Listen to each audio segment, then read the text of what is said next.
Olá a todos, eu me chamo Guilherme e meu grupo é composto por mim, pela Júlia e pela Luísa, e nós vamos apresentar um trabalho sobre a determinação da curva característica de uma bomba centrífuga.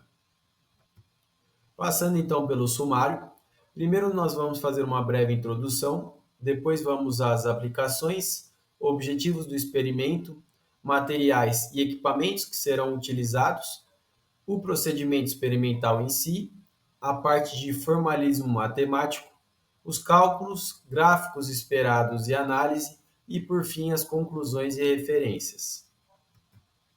Então, o que é uma bomba centrífuga? É um equipamento hidráulico que converte energia mecânica em energia hidráulica. E como ela funciona? Ela tem um rotor que fica submerso na água e transfere energia ao fluido, promovendo o aumento da pressão e o escoamento. Aqui eu trouxe a carcaça de uma bomba. Essa parte azul em volta dela, ela é por onde a água flui e ela pode ser chamada de voluta ou corpo espiral. Ao centro nós temos o rotor. Ele pode ser encontrado de três formas diferentes. Ele pode ser um rotor aberto, um rotor semiaberto e fechado. Cada um tem a sua aplicação. E então, como que funciona a bomba? A força centrífuga gerada pela rotação do rotor faz com que o fluido que esteja ali, ele seja empurrado radialmente em todas as direções até chegar no corpo espiral. Então é criada uma região de baixa pressão na entrada da sucção, que puxa mais água e esse processo ele se torna contínuo. A entrada da sucção é a que está ali ao centro do rotor. Então, como o corpo espiral ele tem um diâmetro que cresce em torno da carcaça da bomba, então ele começa pequeno, ele vai crescendo. Então, pelo princípio de Bernoulli, durante esse caminho, o fluxo ele vai diminuir sua velocidade e aumentar a sua pressão. E por isso o fluido na saída da descarga ele tem muito mais pressão do que na entrada da sucção. E é exatamente essa diferença de pressão que permite que o fluido movimente pelo sistema de tubulação. Agora eu vou falar de algumas aplicações da bomba centrífuga. Na agropecuária, você vê ela aplicada nos sistemas de irrigação, então ela bombeia a água do rio para os campos. Na indústria em geral, é muito comum vê-la na indústria química, na indústria de bebidas ou qualquer indústria que necessite o transporte de líquido, de fluido, a uma pressão controlada. Na área de combate a incêndio, você pode vê-la tanto nos sistemas de combate a incêndio de prédios, de empresas, de indústrias, quanto no próprio sistema dos bombeiros, então da mangueira do bombeiro ali, eles necessitam uma pressão controlada para conseguir apagar os incêndios. E na indústria petroquímica, você tem ali o transporte do próprio petróleo bruto e também dos seus refinados feitos pela bomba centrífuga. Agora falando dos objetivos do experimento, o primeiro objetivo é operar uma bomba centrífuga em diferentes condições de vazão. Depois nós vamos determinar a curva característica da bomba em altura manométrica por vazão e por fim calcular a potência hidráulica da bomba. Os materiais e equipamentos que serão utilizados, nós temos a própria bomba centrífuga, o manômetro de Bourdon e o vacômetro para medir as pressões na descarga e na sucção, as tubulações e válvulas, o termômetro para medir a temperatura da água, a régua e o paquímetro para fazer as medições geométricas, o balde, o cronômetro e a balança para a gente conseguir determinar as vazões que posteriormente serão utilizadas nos cálculos. Aqui nós temos o procedimento experimental. Ele foi separado em 6 passos. O primeiro deles é medir a altura da tomada de sucção até o centro do manômetro. O segundo é medir o diâmetro das tubulações de sucção e de descarga. Depois, regular a válvula de 3 vias para que o líquido saia pelo reciclo. Abrir a válvula de regulagem de vazão. Ligar o motor que aciona a bomba. Distribuir 4 pontos entre a vazão máxima e a mínima, que vai ser equivalente a 6 valores de vazão. E para cada valor de vazão, nós vamos medir a temperatura da água, a pressão na descarga, a pressão na sucção, e essa medição da vazão a gente vai obter através da coleta de massa escoada pelo tempo cronometrado, utilizando a válvula de 3 vias. A gente vai repetir essas medições no total de 3 vezes para diminuir o erro do experimento.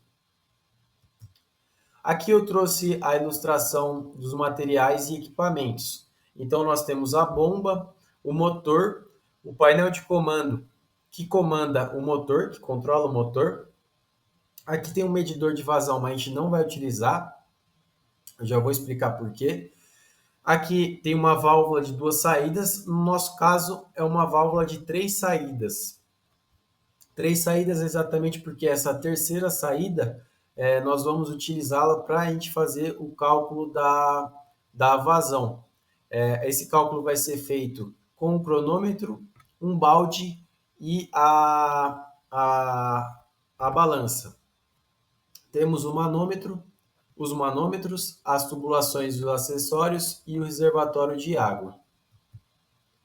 Então, aqui eu trouxe uma ilustração do experimento, não é exatamente igual, exatamente porque tem o medidor de vazão e a válvula de 2 saídas, no nosso caso seria de 3 saídas, e não teríamos o medidor, mas aqui já dá para ter uma ideia mais ou menos de como que é.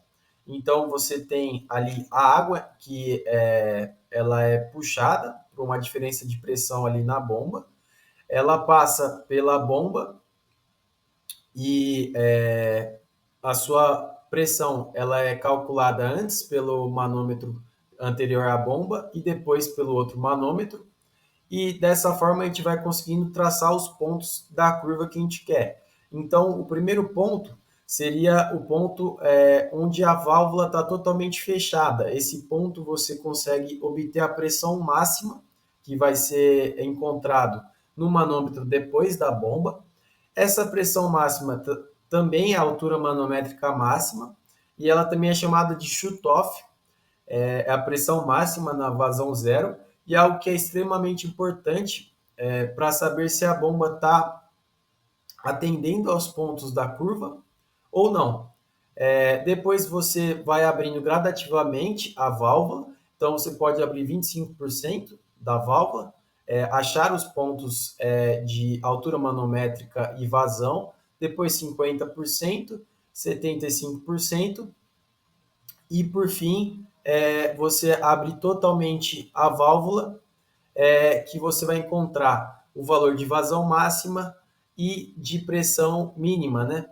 E dessa forma você encontra os 6 pontos da curva, você vai colocar ele no gráfico, então vai ser mais ou menos parecido com esse gráfico. No eixo Y a altura manométrica, no eixo X a vazão. Colocando os pontos no gráfico, você consegue traçar a curva da bomba centrífuga. Então, basicamente é isso.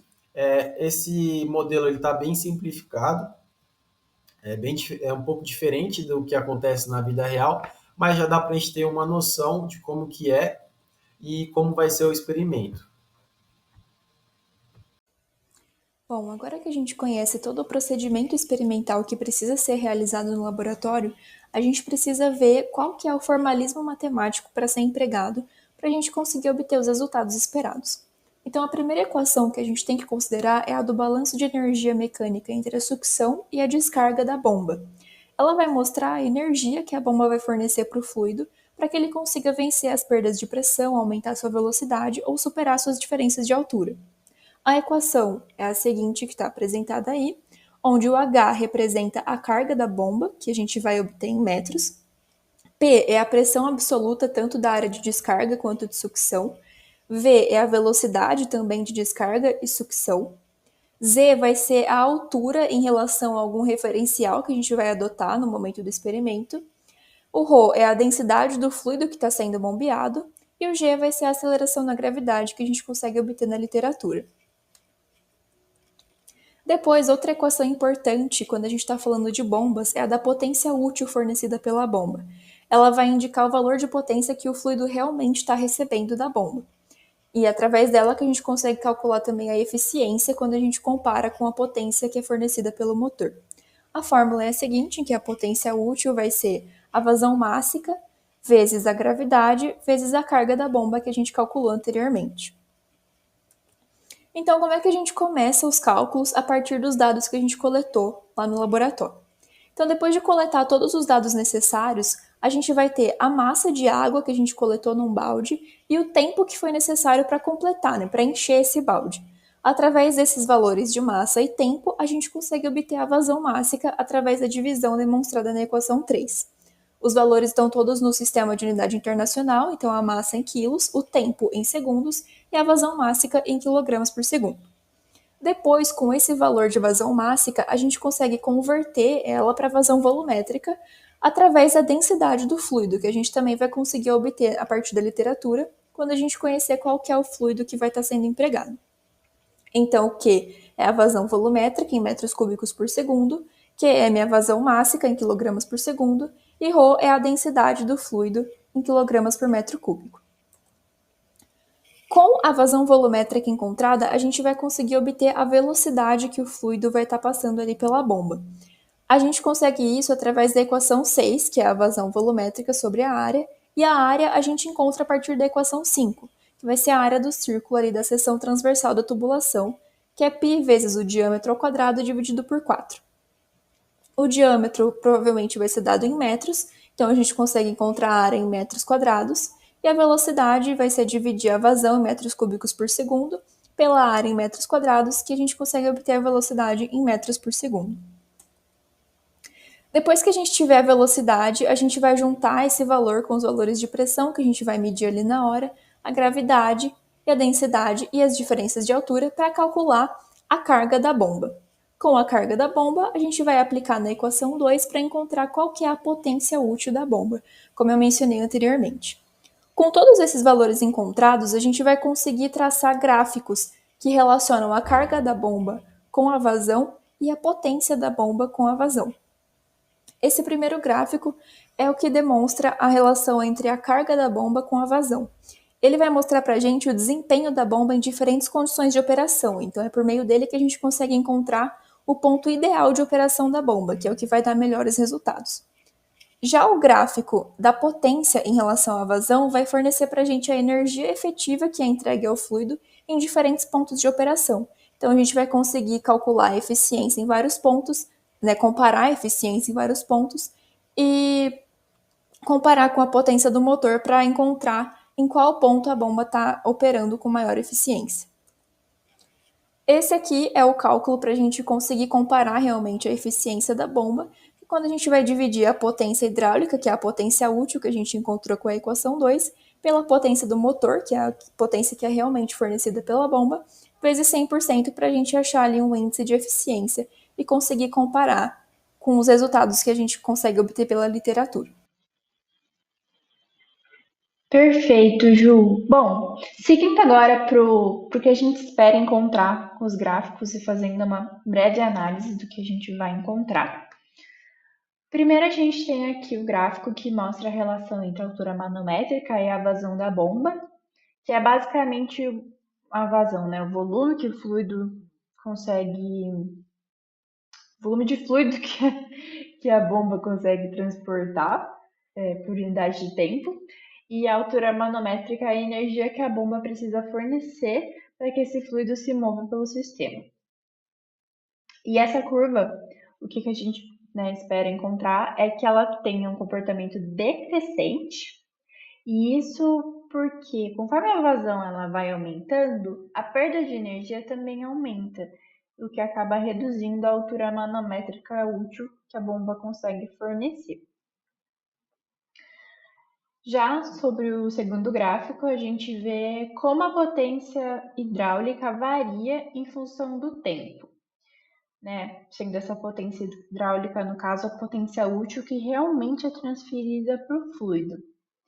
E normalmente essa curva ela começa no zero, ou muito próxima de zero, que, né, depende da vazão. Então, quando a vazão é zero, começa no zero também.